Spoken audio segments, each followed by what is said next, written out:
Friends, നമ്മൾ കഴിഞ്ഞ ദിവസം ഒരു പ്രോഗ്രാം ചെയ്തിരുന്നു. അത് വാട്സപ്പിൽ വന്നിരുന്നു, ഫേസ്ബുക്കിൽ ചെയ്തിരുന്നു. അപ്പോൾ അതിൽ ഡയബറ്റിക്കിൻ്റെ, അപ്പോൾ അതിൻ്റെ ഫുഡിൻ്റെ കാര്യങ്ങളൊന്നും പറഞ്ഞില്ല. ഫുഡ് ഹാബിറ്റ്സ് ഒന്നും പറയാമെന്ന് വെച്ച് പലരും വിളിക്കുകയൊക്കെ ചെയ്തു. അതിനെ സംബന്ധിച്ച്, ഡയബറ്റിക്കാരുടെ ഫുഡിനെ സംബന്ധിച്ച് വളരെ സിമ്പിൾ കാര്യമേ ഉള്ളൂ. ഒന്ന്, നമ്മൾ കാർബോഹൈഡ്രേറ്റ്സ് കുറയ്ക്കുക. അതുപോലെ തന്നെ ഫ്രൂട്ട്സൊക്കെ കഴിക്കുമ്പോൾ ഈ മാമ്പഴം ഒക്കെ ഒരു പീസേ കഴിക്കാവൂ. ചക്കപ്പഴം അതൊക്കെ ഒന്നോ രണ്ടോ പീസേ കഴിക്കാവൂ. അങ്ങനെയൊക്കെ ഉള്ളൂ. അതല്ലാതെ വേറെ ഒന്നുമില്ല. പക്ഷെ ചക്ക കറി വെച്ചത് സൂപ്പറാണ്.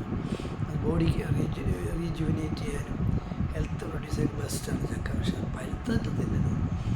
ഏത്തപ്പഴം വല്ലാതെ പഴുത്തിട്ട് തിന്നരുത്. പച്ചയ്ക്ക് ഇളം പച്ചയാകുമ്പോൾ ഏത്തയ്ക്ക തിന്ന ബെസ്റ്റാണ് ബോഡിക്ക്. ഡൈജഷൻ നമുക്ക് ഒത്തിരി ഫൈബറൊക്കെ കിട്ടുന്നതാണ്.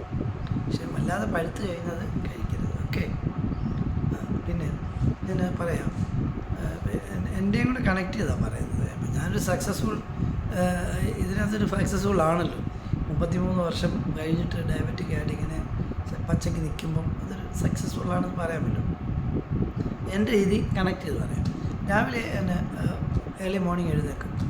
ഒരു 4 മണി, 4:20 ഷാർപ്പ് ടൈം എഴുന്നേക്കും. പിന്നെ ഫ്രഷായി 2 ഗ്ലാസ് ചൂടുവെള്ളം കുടിക്കും. ഫ്രഷായി 5 മണിക്ക് എൻ്റെ പ്രാർത്ഥനയിലേക്ക് പോകും. 6 മണിയാകുമ്പോൾ മോർണിംഗ് വാക്കിന് പോകും. മോർണിംഗ് വാക്കിന് പോകുമ്പം ഞാൻ ശരിക്കും പറയാത്തൊരു കാര്യം പറയാം.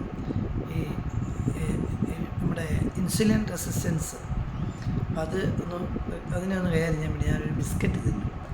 നമ്മളൊരു ചുമ്മാ രാവിലെ പോകുമ്പോൾ ഒരു ബിസ്ക്കറ്റ് തിന്നിട്ടാണ് പോകുന്നത്. ബിസ്ക്കറ്റ് തിന്നു അങ്ങനെ ശകലം ഷുഗറുള്ളിലൂടെ ചെല്ലുമ്പോൾ ഇൻസുലിൻ ഉൽപ്പാദിപ്പിക്കും. അപ്പം ഏതെങ്കിലും തരത്തിലുള്ള റെസിസ്റ്റൻസ് ഉണ്ടെങ്കിൽ അതിനെ കവറപ്പ് ചെയ്യാനായിട്ട് നമ്മൾ പിന്നെ നടക്കുന്ന വാക്കിങ്ങും എക്സസൈസും ഹെൽപ്പ് ചെയ്യും.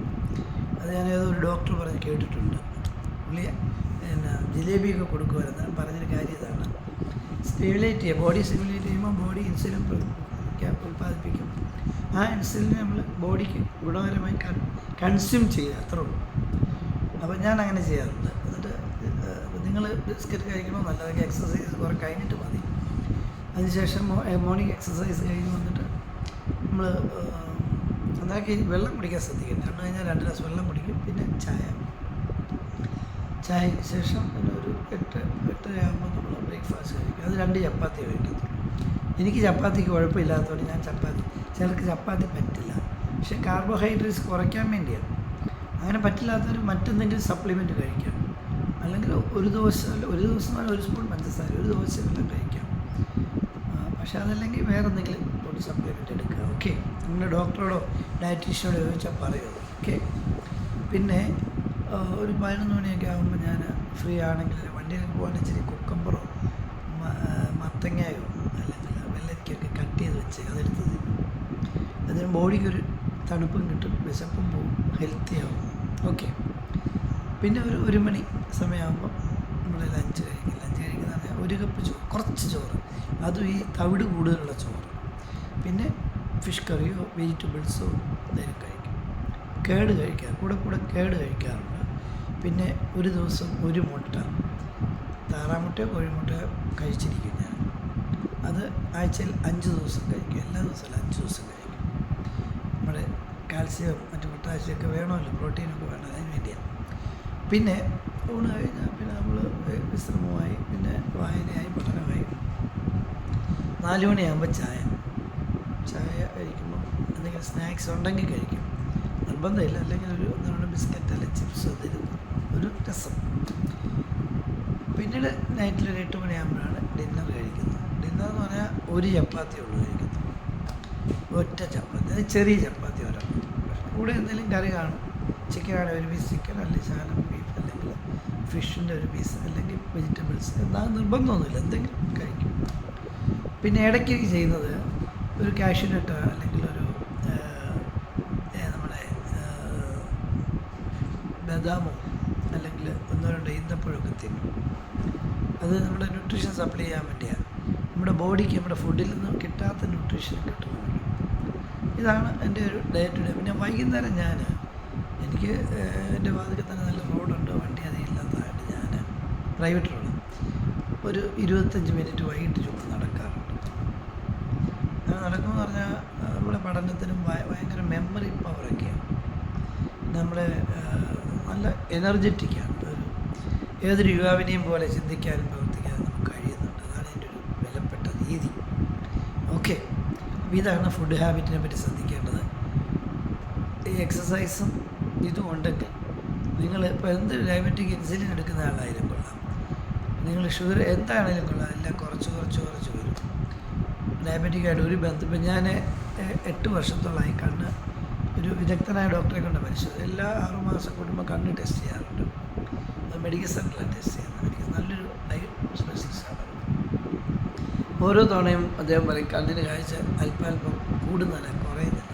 എൻ്റെ ലെൻസ് തന്നെ 7-8 വർഷമായത് വെച്ചാൽ കൂടിയ ലെൻസാണ് ഇത്. എൻ്റെ ഇതൊക്കെ അകത്തുള്ള സൈസ്, പക്ഷേ മാറേണ്ടി വരുന്നില്ല. ഫ്രെയിം പഴകുമ്പോൾ മാറുന്നില്ല, ലെൻസ് മാറണം. എന്നുവെച്ചാൽ നമ്മുടെ കണ്ണിന് അത്രയും പെർഫെക്റ്റായിട്ടാണ് പോകുന്നത്. ഓക്കെ, നമ്മുടെ ബോഡി എത്രയോ വിലപ്പെട്ടതാണ്. നമ്മളൊരു കാറ് വാങ്ങിച്ചാൽ തൂത്തും തുടച്ച് നമ്മുടെ ശരീരത്തെ ശ്രദ്ധിക്കത്തില്ല. നമ്മൾ ബിസിനസ്സുകാർ തിരക്കുണ്ട്, പക്ഷെ നമ്മുടെ ബോഡിയെ കൂടെ നന്നായിട്ട് ശ്രദ്ധിക്കണം. ഓക്കെ, അപ്പോൾ അടിപൊളി ലൈഫ്. ഇപ്പം ഡയബറ്റിക് പ്രഷറൊന്നും ഒരു രോഗമായിട്ട് കരുതുന്ന കാര്യമില്ല. നല്ലൊരു ഉത്തമനായ സുഹൃത്തായിട്ട് കണ്ടാൽ മതി. ഓക്കെ, നമുക്കങ്ങനെ അടിപൊളിയായിട്ട് മുമ്പോട്ട് പോകാം. All the best, fantastic. എന്നോട് നിർദ്ദേശങ്ങളും അഭിപ്രായമൊക്കെ ചോദിച്ചവർക്കെല്ലാം നന്ദി, താങ്ക് യു. പിന്നെ കാലിൻ്റെ മുറിവ് ഉണ്ടാകാതെ ശ്രദ്ധിക്കണം, അത് വളരെ ശ്രദ്ധിക്കേണ്ട കാര്യമാണ്. എന്നാൽ ഷൂസ് ഇടാനൊക്കെ പറഞ്ഞ് മുറിവ് വന്നാൽ എത്രയും പെട്ടെന്ന് ചികിത്സ അത് മാറ്റും. അത് ഇൻസുലിൻ എടുത്താണേലും ഷുഗർ കുറച്ച് അത് കരിച്ചെടുക്കണം. അത് കരിഞ്ഞതിന് ശേഷം മറ്റു കാര്യം, അതെങ്കിൽ പിന്നെ അത് എൻ്റെ ഒരു 10-15 വർഷം അത് എത്ര പ്രാവശ്യം മുറിക്കണമെന്ന് പറഞ്ഞാൽ അതെല്ലാം നമ്മൾ കവറപ്പ് ചെയ്ത് പണം മുടക്കി ചികിത്സിച്ച് മെഡിക്കൽ സെൻ്ററിലെ ഒരു സർജനാണ് രക്ഷപ്പെടുത്തിയത്. ഋഷികാശത്തിൽ എന്നോട് കൊണ്ടുപോകാൻ പറഞ്ഞാൽ മുറിക്കണമെന്ന് ഞാൻ മെഡിക്കൽ സെൻ്ററിൽ. അതൊക്കെ നല്ല പൈസയായതാണ്. പക്ഷേ അപ്പച്ചൻ മരിക്കുന്ന 86ാമത്തെ വയസ്സിലും സ്വന്തം കാലിൽ നിന്നുകൊണ്ടാണ് ജീവിച്ചത്. അപ്പോൾ സൂക്ഷിക്കണം, അതാണ് അതിനെപ്പറ്റി പറയാനുള്ളത്. പിന്നെ ഡയബറ്റിക് പേഷ്യൻ്റ് എപ്പോഴും ശ്രദ്ധ വേണമെന്ന് മാത്രമേ ഉള്ളൂ, അടിപൊളിയായിട്ട് ജീവിക്കാം. ഇപ്പോൾ എന്നെ സംബന്ധിച്ച് ഡയബറ്റിക് ഇല്ല. ഞാൻ കഴിഞ്ഞ 2 ദിവസം ഒരു മീറ്റിങ്ങിന് വേണ്ടി കൊല്ലത്ത് പോയിരിക്കുകയായിരുന്നു. വലിയ സംഭവം. അവിടെ നമ്മുടെ പുതിയിടം ആണ് അവിടുത്തെ ഇതെല്ലാം. എല്ലാ ദിവസവും നല്ല അടിപൊളി പായസങ്ങളാണ്, ഈ 2 ടൈപ്പ്. ഞാനെല്ലാം സേവിച്ചു പറഞ്ഞാൽ ടേസ്റ്റ് ചെയ്തു, അറിഞ്ഞു, നല്ലതായിരുന്നു. അപ്പോൾ ഞാൻ പറഞ്ഞത് ഇതെല്ലാം ഒഴിവാക്കണമെന്നല്ല പറഞ്ഞത്. ചോറ് കുറയ്ക്കുക, അല്ലെങ്കിൽ ഗോതമ്പ് കുറയ്ക്കുക, അല്ലെങ്കിൽ കാർബോഹൈഡ്രേറ്റ്സ് കപ്പ, കാച്ചിൽ, കിഴങ്ങ് വർഗ്ഗങ്ങൾ കുറയ്ക്കുക, മറ്റു കാര്യങ്ങൾ കഴിക്കുക ആവശ്യത്തിന്. ഓക്കെ, അപ്പോൾ ഒരു മെഴ്സിഡസ് ബെൻസ് എങ്ങനെ നമ്മൾ സൂക്ഷിക്കുന്നോ അത് 1 കോടി 1.5 കോടിയൊക്കെ നമ്മൾ മേടിക്കുമ്പോൾ നമ്മൾ അത്ര ശ്രദ്ധിക്കും. നമ്മുടെ ബോഡി 25 കോടി മുടക്കിയാൽ സൃഷ്ടിക്കാൻ പറ്റും, അത്രയും വാല്യുള്ള അത് നമ്മൾ ശ്രദ്ധിക്കണം എന്ന് മാത്രം പറഞ്ഞിട്ട് ഇതിനെപ്പറ്റിയുള്ള എൻ്റെ നിരീക്ഷണം ഞാൻ നിർത്തുന്നു. Thank you.